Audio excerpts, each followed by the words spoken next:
आज की पहली और बड़ी खबर की बात करें तो संकट में फंसे हेमंत सोरेन ने पीएम मोदी पर कह दी बड़ी बात। झारखंड के मुख्यमंत्री हेमंत सोरेन ने प्रधानमंत्री नरेंद्र मोदी के बारे में कहा है कि उसने 1,36,000 करोड़ रुपए बकाया मांगा तो ये हमारे पीछे पड़ गए। जो इसके खिलाफ बोलता है उसे यह तंग करते हैं। सीएम ने मोदी सरकार पर गंभीर आरोप लगाते हुए कहा है कि केंद्र की मोदी सरकार से कोई अधिकार मांगता है तो यह कथाकथित संवैधानिक संस्थाओं का दुरुपयोग करते हैं, मगर हम भी झारखंड की संघर्षशील मिट्टी की पैदाइश हैं। अब यह राजनीतिक द्वंद्व में हमसे पार नहीं पा रहे हैं तो एजेंसियों का दुरुपयोग कर रहे हैं। हेमंत सोरेन ने बीते दिनों मांडर उपचुनाव में चुनावी जनसभा को संबोधित करते हुए कहा कि जनता भाजपा के हर एक फरेब से वाकिफ है। समाज में जहर घोलने के अलावा बीजेपी का कोई काम नहीं है। सरकारी संपत्ति बेचने में माहिर बीजेपी वालों ने एयरपोर्ट बेच दिया, ट्रेन बेच दिया, बंदरगाह बेच दिया। अब यह सेना जैसी महान सेवा में भी कॉन्ट्रैक्ट में बहाली करने जा रहे हैं। वो दिन दूर नहीं जब बीजेपी वाले देश बेचकर निकल जाएंगे। अगली बड़ी खबर की बात करें तो झारखंड के हर जिले व प्रखंडों में 90 दिनों के अंदर होगी अग्निवीरों की बहाली। राज्य सरकार को प्रस्ताव जल्द। अग्निवीरों की भर्ती झारखंड के हर जिला व ब्लॉक स्तर पर होगी। यह बहाली 90 दिनों के अंदर की जाएगी। इसके लिए आर्मी सारी प्रक्रिया पूरी करने के बाद राज्य सरकार को प्रस्ताव भेज देगी। राज्य सरकार की अनुमति मिलते ही बहाली की प्रक्रिया शुरू की जाएगी। यह जानकारी सेवानिवृत्त ब्रिगेडियर बीजी पाठक ने दी। अग्निपथ योजना को लेकर जारी संशय को दूर करने के लिए सोमवार को आर्मी रिक्रूटमेंट ऑफिस में प्रेस वार्ता का आयोजन किया गया। श्री पाठक ने बताया कि अग्निवीरों को यूपी सरकार ने पुलिस व संबद्ध बलों में भर्ती के लिए प्राथमिकता, हरियाणा सरकार ने नौकरी में वरीयता, असम सरकार ने राज्य पुलिस भर्ती में वरीयता तथा कर्नाटक सरकार ने पुलिस भर्ती में वरीयता प्रदान करने की अनुमति दे दी है। अन्य राज्यों की सरकार भी इस संबंध में अपनी अनुमति शीघ्र देगी। अगली बड़ी खबर की बात करें, मोदी हिटलर की मौत मरेगा के बाद कब्र खुदेगी का नारा, पीएम के लिए क्यों कांग्रेसियों के जहरीली बोल। नेशनल हेराल्ड केस में कांग्रेस के पूर्व अध्यक्ष राहुल गांधी से हो रही पूछताछ और अग्निपथ स्कीम के विरोध में कांग्रेसी नेताओं और कार्यकर्ताओं के बोल पीएम मोदी को लेकर लगातार बिगड़ते जा रहे हैं। एक तरफ पूर्व केंद्रीय मंत्री सुबोध कांत सहाय ने कहा कि मोदी हिटलर की मौत मरेगा, तो कांग्रेस के झारखंड से विधायक इरफान अंसारी ने देश के खून से लथपथ होने की बात कह डाली। इस बीच दिल्ली में कांग्रेस कार्यकर्ता मोदी तेरा कब्र खुदेगी का नारा लगाने लगे। टाइम्स नाउ की एक रिपोर्ट के मुताबिक कांग्रेस कार्यकर्ताओं ने अग्निपथ योजना का विरोध करते हुए कैमरे के सामने आपत्तिजनक नारे लगाए। ये कार्यकर्ता मोदी तेरी कब्र खुदेगी, आज नहीं तो कल खुदेगी का नारा लगा रहे थे।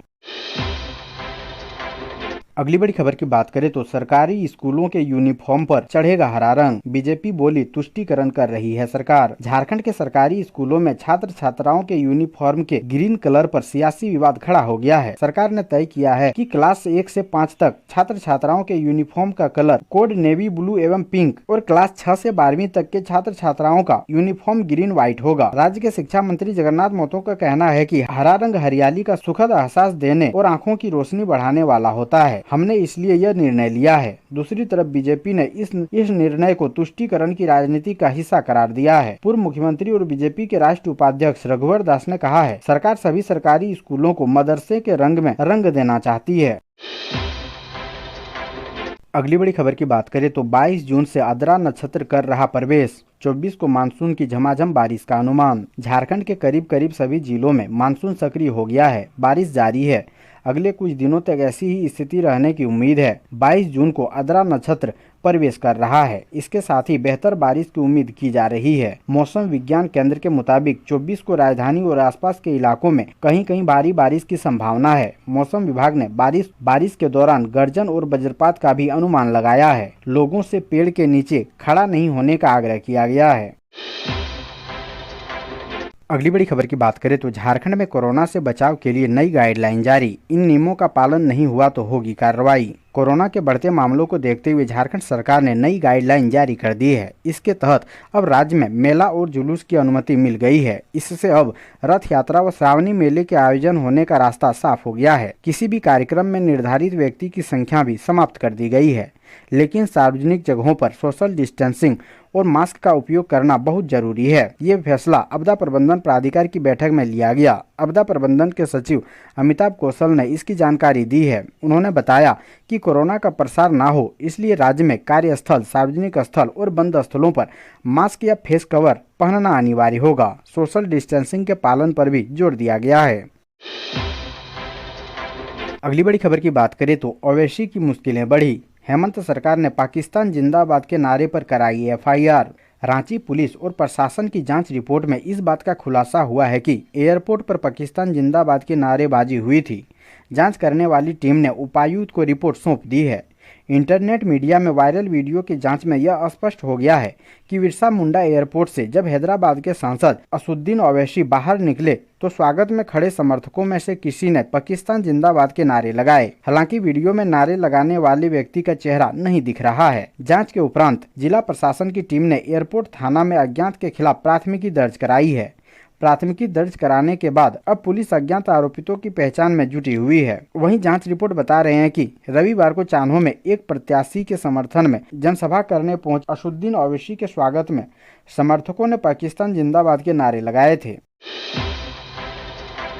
अगली बड़ी खबर की बात करें तो जमशेदपुर में 1 जुलाई से प्लास्टिक व थर्मोकोल के इस्तेमाल पर प्रतिबंध। सरकार के आदेश के बाद 1 जुलाई से प्लास्टिक व थर्मोकोल से बने सामग्री पर प्रतिबंध लग जाएगा। इसके खरीद व बिक्री पर रोक लग जाएगी। नियम के कड़ाई से पालन करने के लिए जमशेदपुर के तीनों नगर निकाय कमर कस चुकी है। इस संबंध में नगर निकाय शहर के व्यापारी संगठनों के साथ बैठक कर सरकार के इस आदेश को अवगत करा दिया गया है। इसके साथ ही व्यापारियों को प्रतिबंधित प्लास्टिक व थर्मोकोल पर रोकथाम में प्रशासन का सहयोग करने का भी आग्रह किया है। इस संबंध में जानकारी देते हुए जमशेदपुर अक्षेस के विशेष पदाधिकारी कृष्ण कुमार ने बताया कि सरकार का नोटिफिकेशन जारी होने के बाद अब जमशेदपुर अक्षेस ने इस संबंध में संबंधित सिटी मैनेजर को आदेश जारी करते हुए आम जनता को जागरूक करने, व्यापारियों को सरकार का आदेश के संबंध में जानकारी देने के लिए अभियान चलाने को कहा है। अगली बड़ी खबर की बात करें तो इरफान अंसारी ने कहा, झारखंड से 1432 लोग करेंगे हज यात्रा, अमन चैन के लिए दुआ करेंगे जायरीन। कोविड काल के बाद इस साल झारखंड से हज यात्रा के लिए कुल 1432 यात्री जाएंगे। इसको लेकर पूरी तैयारी कर ली गई है। जायरीनों का पहला जत्था 22 जून को कोलकाता से रवाना होगा। ये जानकारी झारखंड हज कमेटी चेयरमैन इरफान अंसारी ने दी है। उन्होंने जायरीन से देश और राज्य के लिए अमन चैन की दुआ करने की अपील की है। जामताड़ा में मीडिया से बातचीत करते हुए विधायक इरफान अंसारी ने कहा कि करीब 2 साल बाद हज यात्रा के लिए झारखंड सरकार हज यात्रियों को ले जाने की पूरी तैयारी की है। झारखंड से करीब 1432 हज के लिए यात्रियों ने अपना निबंधन कराया है। अगली बड़ी खबर की बात करें तो SC/ST संबंधित 1200 केस लंबित, गजट प्रकाशित नहीं कर रही सरकार, पुलिस मुख्यालय ने दोबारा लगाई गुहार। झारखंड में अनुसूचित जाति अनुसूचित जनजाति अधिनियम में दर्ज कांडों के अनुसंधान में तेजी लाने के लिए दरोगा इंस्पेक्टर की जिम्मेदारी सौंपने के लिए पुलिस मुख्यालय प्रयासरत है। इसके लिए पुलिस मुख्यालय से राज्य सरकार को रिमाइंडर पत्र भेजा गया है और आग्रह किया गया है कि जल्द से गजट का प्रकाशन कराया जाए ताकि दरोगा व इंस्पेक्टर स्तर के पदाधिकारी को SC/ST एक्ट से संबंधित लंबित कांडों के अनुसंधान की जिम्मेदारी सौंपी जा सके। अगली बड़ी खबर की बात करें तो मौत से लड़ रहे नदीम को एयर एम्बुलेंस से भेजेंगे एम्स दिल्ली, गर्दन में फंसी है 2 गोलियां। रांची हिंसा में बुरी तरह घायल नदीम अंसारी की हालत लगातार बिगड़ने के बाद रिम्स मेडिकल बोर्ड ने उसे एम्स रेफर कर दिया है। नदीम को एयर एम्बुलेंस से एम्स ले जाने की तैयारी शुरू कर दी गई है। रिम्स उपाधीक्षक कर्नल डॉक्टर शैलेश त्रिपाठी ने बताया कि मेडिकल बोर्ड ने मरीज की स्थिति को देखने के बाद उसे हायर सेंटर के लिए रेफर किया है। इसकी सूचना जिला प्रशासन और पुलिस को दे दी गई है। मालूम हो कि नदीम को हिंसा के दौरान गर्दन के पास गोली लगी थी, जिसके बाद उसे गंभीर अवस्था में रिम्स के क्रिटिकल केयर यूनिट में भर्ती कराया गया था, जहां 10 दिन के बाद भी उसकी स्थिति में कोई सुधार नहीं हो पाया है। नदीम की स्थिति देखने के बाद उनके घर वाले भी काफी चिंतित हैं।